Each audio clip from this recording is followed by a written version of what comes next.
현장에서 들려주는 땅 이야기. 오늘은 안성 북가연리에서 용인 SK 하이닉스가 들어오는 원산면까지 길을 따라서 로드뷰 촬영으로 한번 촬영하면서 이야기를 나눠보도록 하겠습니다. 현재 여기는 57번 국도변 원삼으로 올라가는 방향인데요. 뭐 오른쪽으로 보면 아무것도 없던 곳이 벌써 이렇게 개발이 돼 가지고서 세븐일레븐도 있고요, 식당도 있고 부동산도 또 들어와 있네요. 원산 박사 해가지고 들어와 있는데, 네, 여기가 뭐 불과 한두 달만 해도 아무것도 없었던 그냥 일반 토지였거든요. 논이었거든요. 근데 벌써 이렇게 바뀌었네요. 여기는 참고적으로 계획관리 땅입니다. 네, 계획관리 땅에 이렇게 뭐 부동산이나 아니면 여러가지 사무실이나 또 편의점까지 돼 있는 거 보고 와, 굉장하다는 생각이 드네요. 벌써 원삼 하이닉스의 영향력이 이곳까지 내려왔습니다. 이곳은 원삼 SK 하이닉스가 위치하는 하단에서부터 이까지는 5km 정도밖에 안 됩니다. 그러니까 실제적으로 뭐 중릉리, 목신리에서 안성까지의 경계는 3점 몇 킬로밖에 안 됩니다. 3km 정도. 시간으로 따지면 3분에서 5분밖에 안 걸리는 곳에 그 SK 하이닉스가 위치했다고 보면 되고요. 이 길 따라서 계속적으로 올라가야 합니다. 이 길 따라서 올라가다 보면 뭐 이 길은 당연히 57번 국도 확장이 되겠죠. 안성 고3 휴게소가 들어서는 그 램프까지는 4차선이 안성 시청에서 325번 국도 따라서 올라와서 이미 그 공사를 하고 있고요. 그리고 여기에서 아직까지 계획은 잡혀 있지 않지만 SK 하이닉스가 들어서면 분명히 이 도로도 확장이 돼서 4차선 도로로 될 것입니다. 이게 57번 국도거든요. 여기서부터는 이제 안성 땅, 용인 땅입니다. 용인시 원산면 땅이고요. 이쪽은 목신리인데 여기 보시면 왼쪽으로는 하천입니다. 네, 왼쪽으로는 하천이라 어디 갈 데도 없고 오른쪽으로는 산이 막혀 있어서요. 그리고 돌산입니다. 예, 그래서 이거를 좀 깎아서 4차선으로 확장해야 되지 않는가, 아니면 하천을 좀 정비를 해서 일직선으로 펴가면서 가야 되는데, 여기서 좀 조심해야 될 게 이렇게 꾸불랑 되는 것들이 거의 4차선 도로가 되면은 일직선으로 펴진다는 사실이죠. 네, 일직선으로 펴지게 되면 여기에 기존에 2차선에 붙어 있는 것들은 좀 다시 잘 봐야 될 부분들이 필요합니다. 왜냐하면 구부러진 것이 일직선으로 펴다 보면 기존에 맞물려 있는 이 도로와 맞물려 있는 도로가 나중에는 4차선으로 확장되는 그 도로에 물려질 수밖에 없는 그런 부분입니다. 여기는 현재 훌랄라라는 그 치킨 있죠. 그 치킨, 네, 도로가 붙어 있는 쪽에 지나가고 있습니다. 훌랄라 건물을 지나가고 있는 57번 국도고요. 이쪽 지역은 계획관리 땅들이 일부 있습니다. 오른쪽에는 거의 계획관리 땅이고 훌랄라 안쪽 그 밑에 쪽으로는 보전관리고요. 이쪽은 예전엔 보전관리 했는데 이런 것들이 계획관리로 지금 바뀌어 있는 부분들이 있습니다. 네, 그리고 이 땅을 타고서 쭉 올라가면 바로 이제 SK 하이닉스가 위치한 그런 원산면으로 가고 있는 중입니다. 이 오른쪽들은 다 계획관리 땅인데 엄청나게 좋아질 땅들입니다. 이 도로 4차선이 확장이 돼서 붙게 되면 이쪽은 원삼 SK 하이닉스에서 약 한 3분 4분 차로요, 그 정도 거리이기 때문에 이쪽에는 어떤 업종이 하면 좋을까요? 그거는 이 3분 정도 떨어졌으면 식당 같은 거는 한바식당 같은 건 잘 안 됩니다. 근데 일반 전문 식당 같은 것들 있죠. 뭐 어떤 동태찜이라든지 해물찜이라든지 아니면 갈비 집이라든지 이런 불고기 하는 그런 전문 식당은 되고요. 한밭집은 SK 하이닉스에서 나와서 1분 거리, 거의 반경 500m 안쪽에 무조건 있어야지 되고요. 설사 그 밖에 있어서 된다 하더라도 시간이 지나면 그 SK 하이닉스에서 붙어 있는 쪽만 되고 나머지는 다 비어지게 되더라고요. 제가 이 말씀드리는 것은 평택 삼성반도체 주변에서 현재 일어나고 있는 일들을 봤기 때문에 말씀드리고요.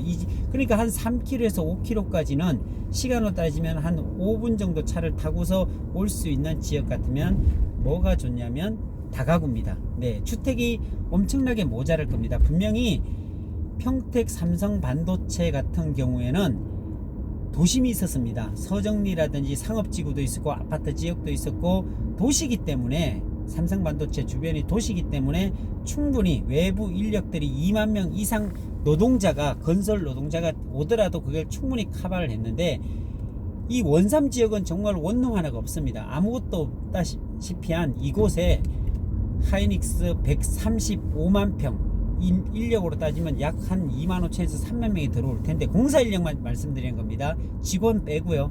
그 인력들이 여기서 먹고 자고 해야 될 텐데 그 인력을 감당할 수 있는 시설이나 감당할 수 있는 뭐 여러 가지 인프라들이 갖춰져 있지 않다는 사실입니다.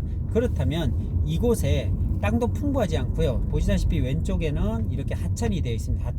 하천으로 되어 있고 오른쪽에는 지금 여기 호미 카페를 지나가고 있거든요. 일부 정말로 쓸 수 있는 땅 일부밖에 없습니다.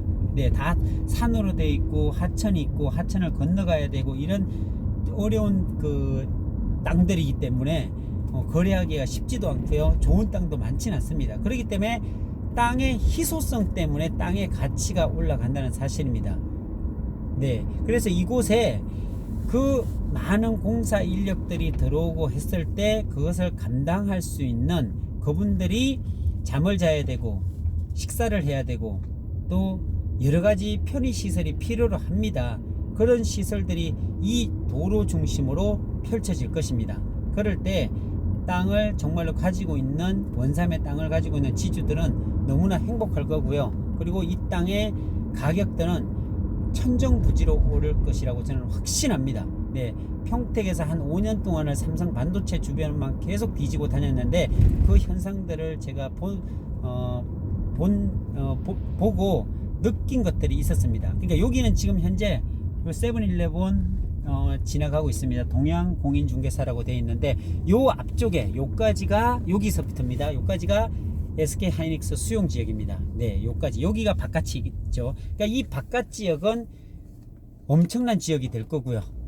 여기서 바깥은 정말로 엄청나게 비싼 땅들이 될 거고 여기 안쪽은 수용 지역이라 어쩔 수 없습니다. SK 하이닉스에서 이제 개발을 해서 뭐 땅을 싹 밀어 가지고서 이제 토목 공사를 하고서 펩 공장 이 아래쪽은 뭐 하수 종말 처리장이라든지 전기 시설이라든지 이런 게 들어오는 걸로 계획되어 있고요. 조금 더 올라가다 보면 그쪽에 펩 공장이 생기는데 참고적으로 반도체 D램을 만드는 펩 공장 하나에는 약 30조 가까이 들어갑니다.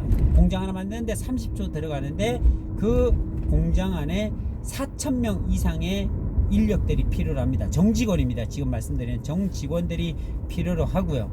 네, 그리고 이쪽에서 나와서 이제 그 공사를 하고요. 하이닉스 반도체 바깥에 나와서 상권들이 형성될 곳들을 좀 분석을 해볼 필요가 있다는 거죠. 그쪽에는 초기에는 식당이나 분식집이나 뭐 김밥집이나 심지어 작업복 파는 곳이나 철물점이나 약국이나 다 잘 됩니다. 네, 다 잘 돼요. 정확하게 말씀드리는 겁니다.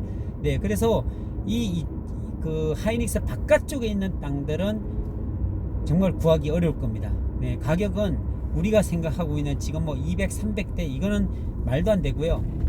평택 삼성 같으면 그 바깥쪽에 바로 붙어 있는 바깥쪽은 다 거의 1,000만 원대가 넘었습니다. 2017년 거래 이후에는 거래가 거의 없습니다.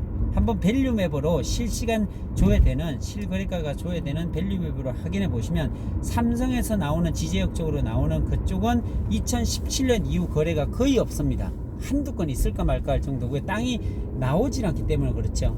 그러면 이 용인 하이닉스도 마찬가지가 되지 않을까라는 생각을 하고요. 그래서 조금만 더 가면 정문인데 정문까지 한번 SK 하이닉스가 정문으로 만들 자리에 한번 가보도록 하겠습니다.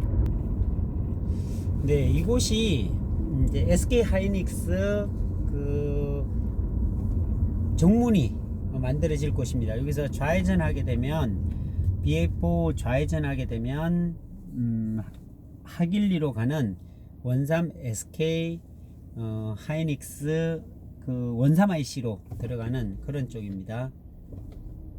한번 쭉 가봐. 네, 여기가 이제 한 6차선 이상으로 원삼 IC에서 나와서 SK 하이닉스 정문으로 들어가는 곳입니다. 현재는 2차선 도로로 되어 있고요. 2차선 도로에 보행자 도로로 조금 넓게 지금 빼놓은 그런 상태거든요. 근데 이쪽도 보면은 뭐 고압선도 지나가지만 개발할 수 있는 땅들이 그렇게 많지 않습니다. 현재 생산 녹지로 좀 되어 있고 해서 개발하기가 좀 어려운 부분들이 있는데요. 그리고 좀 더 가다 보면은 왼쪽에는 뭐 계획관리 땅 일부 있고요. 그리고 대부분 논입니다. 절대농지, 농업진흥구역의 땅으로 되어 있어서 개발하기가 쉽지 않다는 생각이 들고요. 그러니까 원삼 IC에서 SK 하이닉스로 들어가는 이 도로는 정말 핵심적인 도로가 될 것입니다.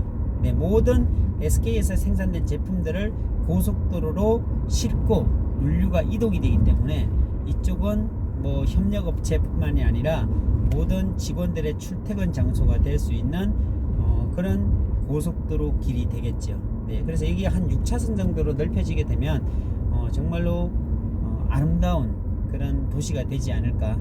네, 원삼이 정말로 도시 자족할 수 있는 그런 도시가 되지 않을까라는 생각을 해봅니다. 이렇게 보시다시피 오른쪽에는 농지고요, 논이고 왼쪽도 가면은 절대 농지로 되어 있고 오른쪽에는 일부 여기 가다 보면 일부 그 보전관리 녹지가 있습니다. 보전관리라는 이런 야산이 있거든요. 이쪽은 조금 개발할 수 있는 여지가 있습니다. 뭐 약간 일반 산이 아니고요, 야산, 진짜 언덕 정도에 불과하기 때문에 이거 다 베고 나면은 평평하게 만들면 이쪽은 아주 좋아질 수 있는 그런 여지가 있는 곳이라고 생각이 듭니다. 네, 이쪽에 오른쪽에 보면은 약간 야산이 있습니다. 이 겨울에 가보면 나뭇잎이 다 떨어져 보면은 저 있는 모습을 보면 야산입니다. 야산. 네, 이쪽은 충분히 개발을 해서 효과를 볼 수 있는 지역이고 왼쪽으로 보면은 절대농지입니다. 절대농지를 또 잘라놓기도 하고 한 부분들을 확인할 수가 있는데 여기 가면은 요 SK 충전소인가요? 여기가 하나 있는 것 같아요. SK인지 아닌지는 모르겠지만 무슨 충전소, 가스 충전소가 있습니다. 고려가스 에너지는 SK는 아니고요. 네, 요 위쪽으로 보면은 네, 요 위쪽에 이제 원삼이 IC가 나와서 램프가 형성이 될 곳이 바로 이쪽입니다. 네, 여기에서 보면 이제 내려가는 쪽에 이쪽이 램프가 생길 거고요. 램프가 생겨서 원삼 IC에서 나와서 SK 하이닉스 정문으로 향하는 도로입니다. 약간의 내리막이죠. 오른쪽으로 보면 이게 절대농지로 구성이 되어 있습니다. 네, 오른쪽이 절대농지라서 이쪽에 개발하기는 어렵고요. 네, 그리고 왼쪽으로 보시면 게 야산입니다. 야산은 이걸 깎아서 충분히 개발할 수 있는 땅이기에 이런 쪽에 매물이 나온다면 이런 쪽은 잡아볼 필요가 있습니다. 이쪽은 가격이 얼마가 될지는 잘 모르겠지만 이쪽도 6차선 도로가 생기는 부분이기 때문에 엄청나게 비싼 땅이 되지 않을까라는 조심스러운 예상을 해봅니다. 네, 현재 그 SK 하이닉스 정문이 생길 곳을 지나서 이제 원삼면 쪽으로 이동을 해 보도록 하겠습니다. 네, 원삼면 가까이는 원삼 초등학교가 있습니다. 초등학교를 기점으로 해서 경계선이 이루어지는데요. 네, 그 부근에도 보면 이제 원삼 같은 경우는 상업 지역도 있고요. 네, 준주거도 있고 뭐 주거 1종, 2종도 다 있는 그런 그 지역입니다. 그래서 한번 이쪽으로 한번 들어가 보도록 하겠습니다. 네, 여기가 이제 원삼면으로 들어가는 길목인데 여기도 지금 현재 수용 지역입니다. 이 딸기밭도 뭐 하나 있고 한데요. 이쪽도 다 수용이 결정된 지역입니다. 그리고 여기 앞에 가면은 네, 여기 초등학교가 하나 있습니다. 예, 초등학교가 바로 우측에 지금 제가 보이는 바로 우측에 초등학교가 있고요. 그리고 요 앞쪽으로 이제 네, 앞쪽으로 이제 수용지를 벗어난 지역인데 이 원삼면에 들어가면 너무 좁습니다. 사실상 네, 너무 좁아가지고 상업지역이 있거든요. 이 속에도. 근데 여기에 어떻게 개발이 될지 참 이게 좀 답답한 부분이 있습니다. 지주들이 너무나 많고 너무 잘게 쪼개진 것들이 많았기 때문에 어떤 지구 단위 계획을 하지 않는 이상 여기가 어떻게 개발을 해야 될지 참 상상이 좀 되지 않는데요. 어쨌든 여기도 보면 부동산들이 굉장히 많이 들어왔습니다. 한 30개 가까이가 들어왔는데 지금은 토지거래 허가 지역으로 묶여버려서 거의 거래가 되지 않는다고 얘기를 들었습니다. 그래서 문을 닫고 이제 지금 다시 철수하는 사람들도 꽤 많이 생겼다고 하고요. 이곳은 여기에 핵심적인 원삼의 핵심적인 농협도 있고요. 이렇게 보면 네, 여기에 뭐 조그만하게 있습니다. 신협도 있고 식당도 있고 여기 답니다. 네, 원삼면은 여기 다예요. 여기서 조금만 더 가면 돌아보면 여기 다예요. 아주 크지도 않고요. 배감처럼 뭐 그렇게 크지도 않고 원삼면은 이게 다고 요 앞쪽으로 보면은 저기가 원삼면 사무소입니다. 네, 주민센터죠. 원삼 주민센터고요. 여기서 좌회전하면 고당리인데 그 용담 저수지, 사암 저수지라는 쪽으로 올라가게 되어 있습니다. 그러니까 여기서 사실 이 도로가 원삼 여기 주민자치센터 이 앞쪽에 있는 도로가 길쭉하게 좀 더 넓어질 것 같고요. 이게 확장돼 가지고 이쪽이 넓어지게 되면 이 도로에 붙어 있는 땅들은 금싸라기 땅이 될 거라고 생각이 들어요. 이쪽은 도시계획상 지금 여기 주거 1종, 2종은 더 늘어날 거고요. 그리고 자연 녹지로 되어 있던 것들은 거의 대부분 다 주거 지역 이상으로 다 이게 한 단계 상승이 될 것 같고요. 상업 지역도 굉장히 크게 늘어날 거라는 예상을 해보고요. 또 전문가들도 그렇게 얘기를 하고 있습니다. 어쨌든 이 원삼 지역 이곳을 무시하면 안 됩니다. SK 하이닉스가 들어오는 이상 이곳은 우리가 생각하는 것 이상으로 성장하고 발전하고 그리고 이곳에 한 3년이 지난 뒤에 토지개발 허가가 이제 풀리게 되면 이쪽은 정말로 개발이 엄청날 거고요. 우리가 생각하지 못했던 상상하기 어려웠던 도시면 생활주택이라든지 아파트라든지 고급주택이라든지 여러가지 다양한 상가라든지 뭐 사람들이 인산인해가 될 거라고 저는 생각이 들어요. 왜? 평택 삼성 반도체 주변에서 일어나는 상황들을 본 이상 이곳에는 삼성보다 더 크게 지어지기 때문에 그 이상의 것들이 분명히 일어날 거라는 생각이 듭니다. 그래서 용인 SK 하이닉스 원삼 지역 이곳을 주목해 주시기를 바라겠습니다. 그리고 기회가 된다면 이곳을 놓치지 마세요. 이쪽에 나오는 땅들 아무리 비싸더라도 그거는 잘 판단하셔서 잡아놓는 게 좋습니다. 네, 이 땅이 어디 도망가는 것도 아니고 SK 하이닉스가 취소되지 않는 이상 이곳은 굉장히 좋아질 수 있는 땅이라는 것을 다시 한 번 더 말씀을 드립니다. 오늘 방송은 여기서 마치도록 하겠습니다. 감사합니다.